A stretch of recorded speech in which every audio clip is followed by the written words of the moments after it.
Assalamualaikum kelas 1 Bima Sakti, selamat pagi. Bagaimana kabar kalian? Semoga baik-baik saja ya. Bertemu lagi sama Miss Novi. Kali ini kita akan membahas tema 3, subtema 1 dan 2, yaitu tema kegiatanku, subtema 1 kegiatan di pagi hari, dan subtema 2 kegiatan di siang hari.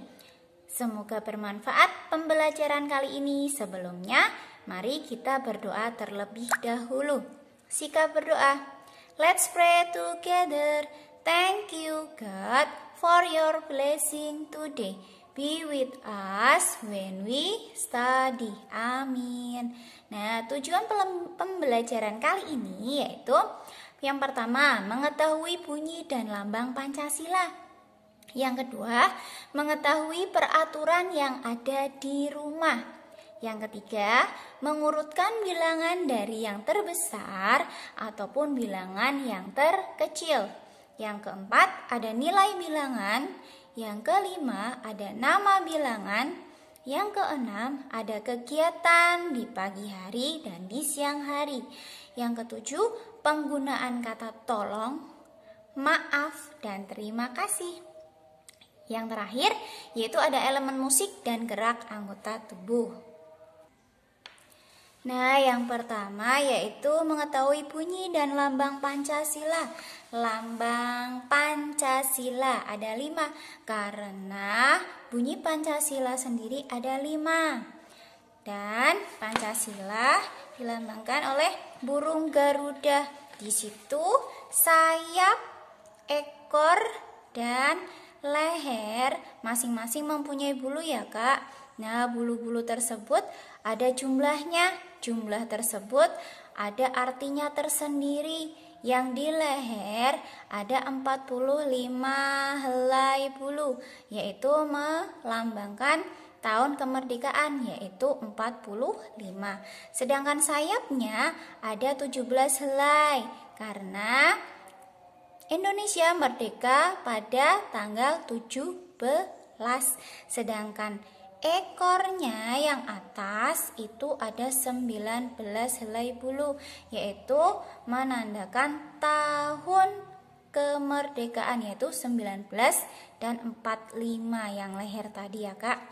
Sedangkan ekor bawah ada 8 helai bulu Garuda, yaitu melambangkan bulan dari kemerdekaan Indonesia, yaitu bulan ke-8, bulan Agustus.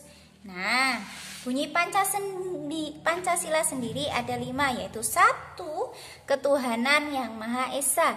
Yang kedua, kemanusiaan yang adil dan beradab. Yang ketiga, persatuan Indonesia.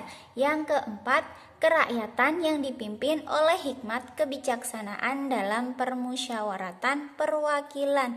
Dan yang terakhir, yang kelima, yaitu keadilan sosial bagi seluruh rakyat Indonesia.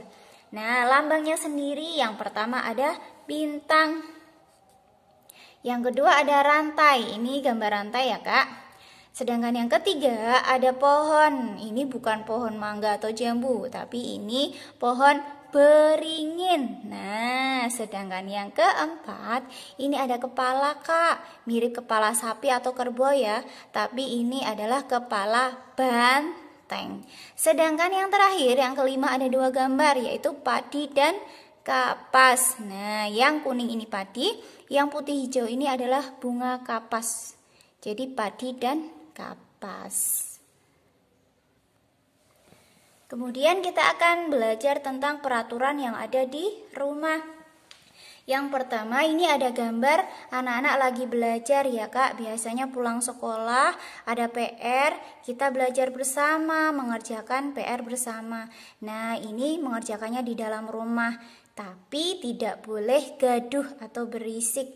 Jadi di dalam rumah itu tidak boleh gaduh atau berisik. Kemudian ada gambar yang anak sedang berpamitan, itu tandanya anak-anak harus menghormati orang tua mereka. Nah, itu salah satu peraturan dari di rumah. Yang ketiga, ada yang sedang nyanyi, ada yang sedang main gitar. ini ibu lagi baca majalah sedangkan ayah membaca koran. Tapi mereka asik dengan kegiatannya sendiri-sendiri. Mereka saling menghargai. Jadi peraturan di rumah salah satunya adalah menghargai masing-masing dari anggota keluarga kita. Nah, kemudian ada ibu sama anak, ibunya lagi nyuci, minta tolong sama anaknya. Terus anaknya mau membantu. Berarti kita harus mematuhi perintah dari orang tua. Kalau diminta bantuan, kita harus mau ya. Disuruh belajar juga jangan marah-marah, tapi kita akan semangat. Oke mas, siap, aku mau belajar. Nah gitu ya. Kemudian yang terakhir, ini sedang ada yang ngepel. Nah ayah bunda lagi ngepel, ini kedua anaknya lagi mendorong air.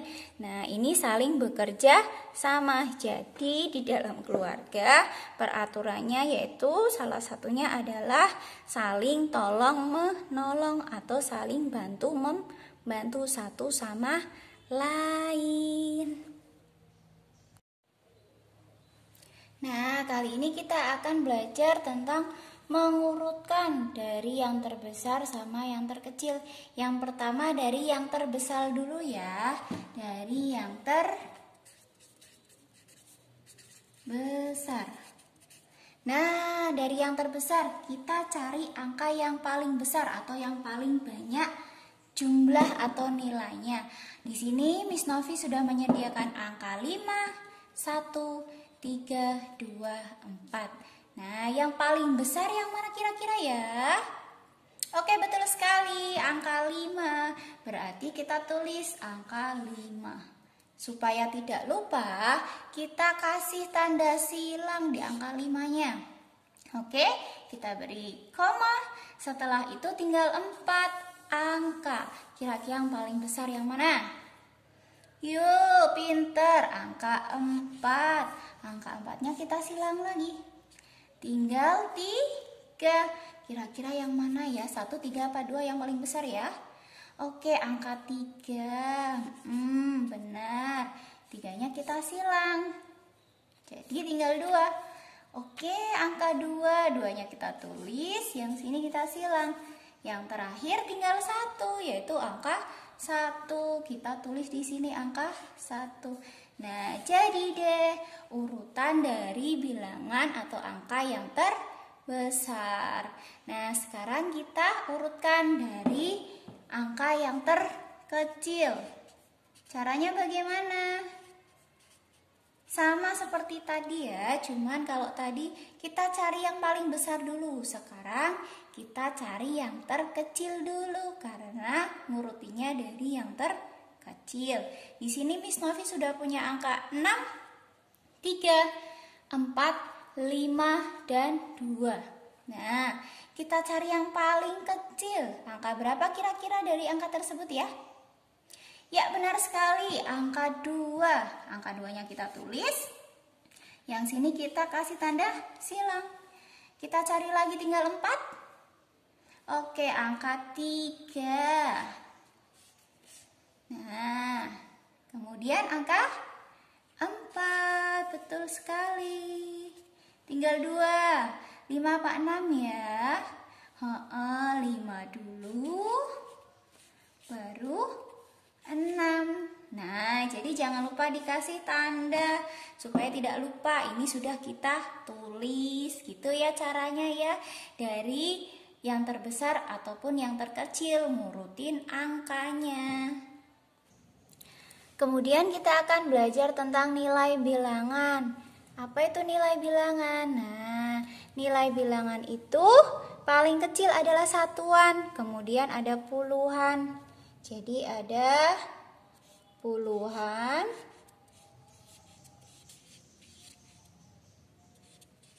dan satuan. Nah, puluhan dan satuan. Misalnya, di sini Miss Novi punya angka 57. Di sini ada dua angka ya Kak, angka 7 sama angka 5. Ingat, yang paling belakang ini adalah namanya satuan atau mempunyai nilai satuan.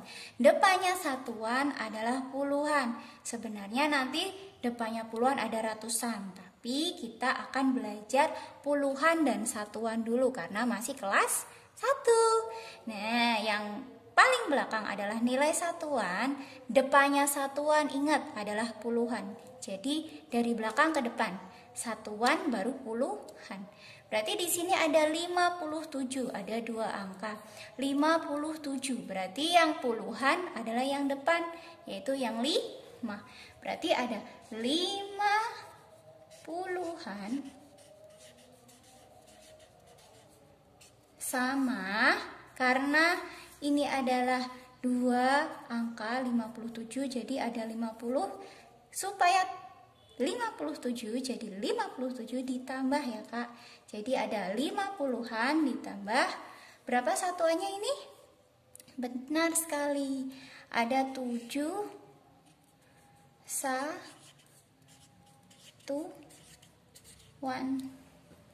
Nah, jadi ingat ya, satuan puluhan. Jadi depan puluhan, belakang satuan. Belakang satuan, depan puluhan. 57. Berarti depan puluhan ya, 5 puluhan ditambah belakangnya satuan. Ada angka 7, berarti 7 satuan.